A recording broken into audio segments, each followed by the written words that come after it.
ప్రభుత్వ ఉద్యోగం కోసం తన కన్న తల్లినే చంపించిందా ఒక రాకాసి కూతురు. ఈ సంఘటన విన్న తర్వాత ప్రతి ఒక్కళ్ళ గుండె కలిచివేయడం మాత్రం ఖాయం. ఒక తండ్రి పొద్దున్నే లేచి బయటికి వెళ్ళిన తర్వాత తన ఉద్యోగానికో తన వ్యాపారానికో వెళ్ళేటువంటి తండ్రి అలిసిపోయి సాయంత్రానికి వచ్చేది తనకున్న దాంట్లో కూడా తనకంటూ ఖర్చు పెట్టుకోకుండా ఏదో కొంచెం ఖర్చు పెట్టుకుని మిగతాదంతా పొదుపు చేస్తూ దాచిపెట్టేటువంటి తండ్రి ఏదో తన తర్వాత బతకడం కోసం కాదు, తన కోసం కాదు, ఎవరి కోసం అనంటే తన పిల్లల కోసం, తన పిల్లల భవిష్యత్తు కోసం, తన పిల్లలు బాగుండాలన్న ఆలోచనతోటి తన పిల్లలు తనకంటే ఉన్నత స్థానంలో ఇంకా దానికి చాలా ఎక్కువ ఉన్నత స్థానంలో ఉండాలని కోరుకుంటాడు ప్రతి తండ్రి. ఉన్నత విద్యని ఇవ్వాలి పిల్లలకు అని చెప్పేసి కష్టపడుతుంటాడు. వారికి కావాల్సిన అన్ని వాళ్ళు అడిగిన దానికంటే ఎక్కువ ఏర్పాటు చేసేటువంటి ప్రయత్నం చేస్తుంటాడు తండ్రి. ఒక కొడుకైతే కనుక మంచి కెరీర్ లో సెట్ అవ్వాలి అని కోరుకుంటాడు, కూతురు కూడా కెరీర్ లో సెట్ అవ్వాలని కోరుకుంటూనే తనకంటే చాలా బెటర్ ఫ్యామిలీకి తన కూతుర్ని ఇచ్చి ఉండాలి, తన కూతురు ఆనందంగా చూడాలనుకుంటాడు ప్రతి ఒక్క తండ్రి. దానికోసమే జీవిస్తుంటాడు ప్రతి తండ్రి. తన కోసం కాకుండా తన కుటుంబం కోసమే జీవించేటువంటి ప్రతి తండ్రిలానే ఒక తండ్రి రాజస్థాన్ రాష్ట్రంలోని జైపూర్లో విజయ్ శర్మ అనేటువంటి ఒక తండ్రి. ఆయన ప్రభుత్వ ఉద్యోగి. ఇంతకుముందు చెప్పుకున్నట్టుగానే తన పిల్లల కోసమే జీవిస్తూ బతుకుతూ తనంటే కష్టపడుతూ మంచి అందరి మధ్యలో మంచి పేరు తెచ్చుకుంటూ పిల్లలకు కావాల్సిన ఏర్పాటు చేస్తూ పిల్లలకు మంచి విద్యని అందించి జరిగిపోతున్నటువంటి జీవితంలో అనుకోకుండా విధి వక్రచూపుతోటి విజయ్ శర్మ మరణించడం జరిగింది.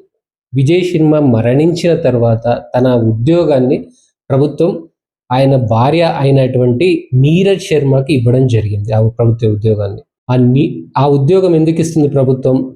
ప్రభుత్వ ఉద్యోగ సేవలు అందించినటువంటి వ్యక్తి, ఉద్యోగంలో చనిపోయినటువంటి వ్యక్తి తన సేవలు గుర్తిస్తూ తన జీవితాన్ని వీరికి కుటుంబానికి నష్టం కలగకుండా, ఇబ్బంది కలగకుండా వారికి జీవితాన్ని ముందుకు సాగేలాగా ఇస్తుంది ప్రభుత్వం ఉద్యోగం. ఆ ఉద్దేశంతోనే ఇస్తుంది. అందరు కూడా అదే అనుకుంటారు. అయ్యో విజయ్ శర్మ వీళ్ళ కోసం బతికి చనిపోయాడు, పిల్లలు కూడా బాగుండాలి, వాళ్ళ భార్యకి ఇచ్చేలా జీవితం. తల్లి కూడా ఎవరి కోసం జీవిస్తుంది? పిల్లల కోసమే కదా. అలా సరే విజయ్ శర్మ చనిపోయినా సరే దేవుడు వారికి ఏం అన్యాయం చేయలేదు అనుకుంటున్న క్రమంలో ఇది మరోలాగా ఆలోచించిందేమో. వీరి కూతురు అయినటువంటి విజయ్ శర్మ, నీరజ్ శర్మ కూతురు అయినటువంటి ఆయుషి శర్మ తన వయసు 23 సంవత్సరాలు. ఆమె ఉద్యోగం లేకుండా ఉంది. ఆమెకు తనకు రావాల్సినటువంటి తనకు వస్తుంది అనుకున్నట్టుంది ఉద్యోగము, తనకి ఇవ్వకుండా తన తల్లికి ఇవ్వడంతో తల్లికి ఇచ్చినా సరే తనకు రాలేదన్న ఆక్రోశము తల్లి మీదనే కోపం పెంచుకుంది. అది ద్వేషంగా మార్చుకుంది.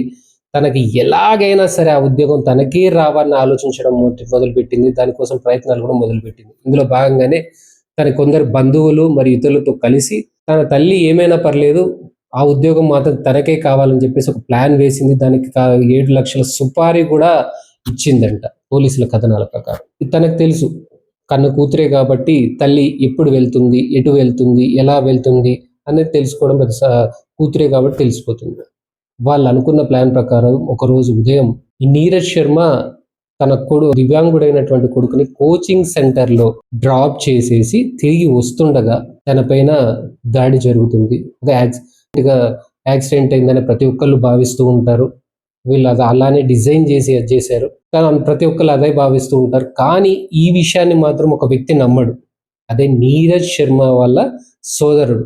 నాకేదో అనుమానంగా ఉంది, ఇందులో ఏదో కుట్ర దాగి ఉంది అని తను పోలీసులను ఆశ్రయిస్తాడు. పోలీసులకు అక్కడ కేసు ఫైల్ చేస్తాడు. ఎట్టి పరిస్థితుల్లో మీరు నిజాలు తెలియాల్సింది, ఒకవేళ యాక్సిడెంట్ అయినా పర్లేదు కానీ నిజాలు నాకు తెలియాల్సిందే అని చెప్పేసి తను కేసు పెడతారు. పోలీసు కూడా అంతే స్ట్రిక్ట్ గా దాన్ని దర్యాప్తు చేయడం మొదలు పెడతారు. CCTV ఫుటేజ్ కావచ్చు, కాల్ డేటా కావచ్చు, ప్రతిదీ వాళ్ళకు పోలీసులు ఎప్పట్లానే వాళ్ళ డ్యూటీలో వాళ్ళు చేస్తూ దర్యాప్తు కొనసాగుతూ ఉంటుంది. దర్యాప్తు జరిగినా కొద్దీ వీళ్ళకి విస్తుపోయేటువంటి నిజాలు రోజు రోజుకు బయటపడుతూ ఉంటాయి. నీరజ్ శర్మ సోదరుడు అనుకున్నట్టుగానే దీంట్లో కుట్ర దాగుంది, ఇది యాక్సిడెంట్ కాదు అన్నట్టుగానే అదే నిజమైంది. చివరికి ఆ దర్యాప్తు అనేది ఆయుషి శర్మ అదే వాళ్ళ కూతురు దగ్గర వచ్చి ఆగిపోతుంది.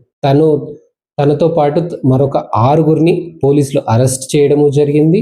ఒకళ్ళు పరారీలో ఉన్నాడు, అతను కూడా ఈ రోజు రేపు అరెస్ట్ చేసేస్తారు. తన ఉద్యోగం కోసం తన తల్లిని కూడా లెక్క చేయకుండా ఒక ప్రభుత్వ ఉద్యోగం కోసం తనను చంపాలనుకుని భావించినటువంటి తల్లిని ఇట్లాంటి సంఘటనలు ఇది ఒక సంఘటన, ఒక క్రైమ్ స్టోరీగా నేను చెప్పట్లేదు. ఈ క్రైమ్ స్టోరీ కాదు. ఇది ఒక మన సమాజానికి ఒక హెచ్చరిక లాంటిది. ఇలాంటి సంఘటనలు ఇప్పుడు జరగవు. అక్కడో ఇక్కడో జరిగినటువంటి సంఘటనలు చూస్తే కన్న తల్లిదండ్రులు వాళ్ళు ఇంత త్యాగం చేసి, వాళ్ళు తిని తినక, వాళ్ళు పాపం సరైన బట్టలు కూడా లేకుండా పిల్లలు బాగుండాలి, పిల్లల కోసమే జీవితము, మా జీవితం అయిపోయింది. వాళ్ళ పిల్లలు పుట్టడంతోనే వాళ్ళ జీవితం మారిపోతుంది. ప్రతి తండ్రి తల్లి ఒక జీవితం, ఒక పిల్లనో పిల్లగాడు అంటే కొడుకో కూతురునో వాళ్ళ చేతిలో పెట్టగానే వాళ్ళ జీవితం పూర్తిగా మారిపోతుంది. అప్పటి వరకు ఉన్నటువంటి ఆలోచనలు పూర్తిగా మారిపోతాయి. వాళ్ళ కోసమే జీవితం, వాళ్ళ కోసమే ఆలోచన, వాళ్ళ కోసమే ఏదైనా సరే. మేము అసలు మేమనే మనుషులం ఉండము అన్న విషయం కూడా మర్చిపోయి జీవిస్తుంటారు తల్లిదండ్రులు. మన గురించి త్యాగాలంటూ ఉండవు.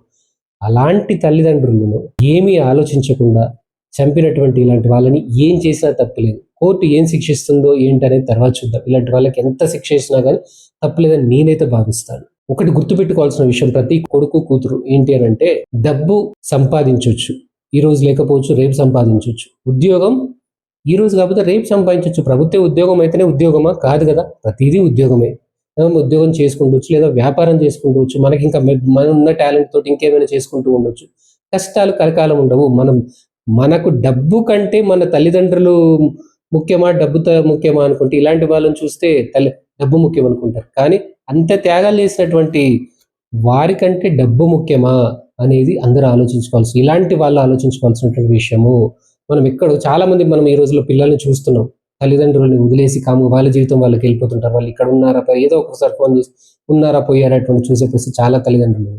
ఇకనైనా మారండి. మీరు మీ తల్లిదండ్రుల కోసం, మీరు మీ గురించి చిన్నప్పుడు వాళ్ళు పడ్డటువంటి కష్టాలు ఒకసారి గుర్తు చేసుకోండి. డబ్బే జీవితం కాదు, మన తల్లిదండ్రులు మించినటువంటి దైవం లేదన్న విషయం మనం మర్చిపోవద్దు. నా ఈ కంటెంట్ నచ్చితే లైక్, షేర్ మరియు కమెంట్ చేస్తూ నా యూట్యూబ్ ఛానల్ని సబ్స్క్రైబ్ చేసుకునే వాళ్ళు దయచేసి సబ్స్క్రైబ్ చేసుకోండి. జై హింద్.